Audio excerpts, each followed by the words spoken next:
Christ est ressuscité. Aujourd'hui, deuxième dimanche de Pâques dans l'Église orthodoxe, il est réservé à la mémoire de Thomas l'apôtre.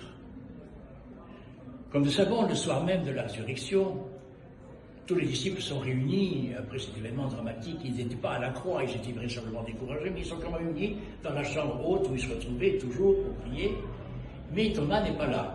Et voilà que le Seigneur apparaît, toute porte étant close, et il dit à ses disciples, recevez paix à vous. Mais il montre tout de suite aussi ses plaies, les mains, et de l'autre côté. Un peu comme pour aller à l'avance, devant, aller au-devant, peut-être d'une incrédulité de celle qu'a manifesté Thomas, comme nous le savons bien. Toujours est-il que donc le dimanche suivant, c'est-à-dire le 8e jour, et ce n'est pas anodin, le 8e jour, c'est le jour du dépassement du temps. Le temps cyclique, c'est celui de 7 jours, les jours de 7 jours de la création.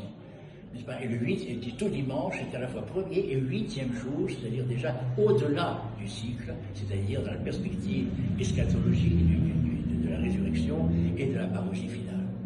Et de la Pentecôte d'ailleurs, ce que nous retrouvons également le jour de la naissance du Saint-Esprit, 50e jour. Et donc le 8e jour, Thomas, ils sont à nouveau réunis et Thomas est là.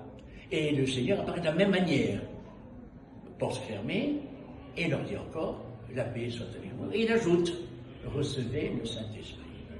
Et c'est peut-être pour ceux qui ont déjà à ce moment-là reçu le Saint-Esprit qu'ils ont déjà plus de courage, et en tout cas que Thomas, en définitive, qui est là, le Seigneur s'appressait, il va au-devant de lui, il sait qu'il avait besoin de preuves visuelles, ou peut-être même tactiles.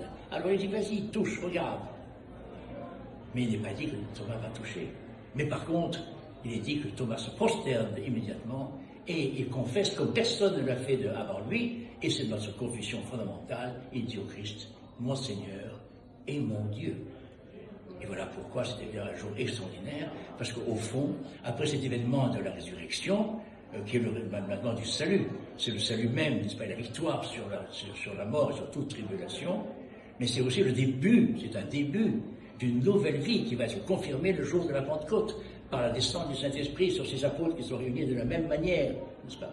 Et donc, dès aujourd'hui, en un sens, ayant reçu déjà ce qu'on appelle un petit peu en français la petite Pentecôte, le Saint-Esprit, ayant la paix du Seigneur, nous nous prosternons devant lui, nous disons, mon Seigneur et mon Dieu. C'est cela que nous sommes appelés, c'est cela que nous sommes appelés à témoigner dans le monde, car c'est avec la force du Saint-Esprit, et parce que nous croyons que c'est mon Seigneur et mon Dieu, que nous pouvons aussi proclamer au monde entier, et c'est ce que nous devons faire, que le Christ est ressuscité.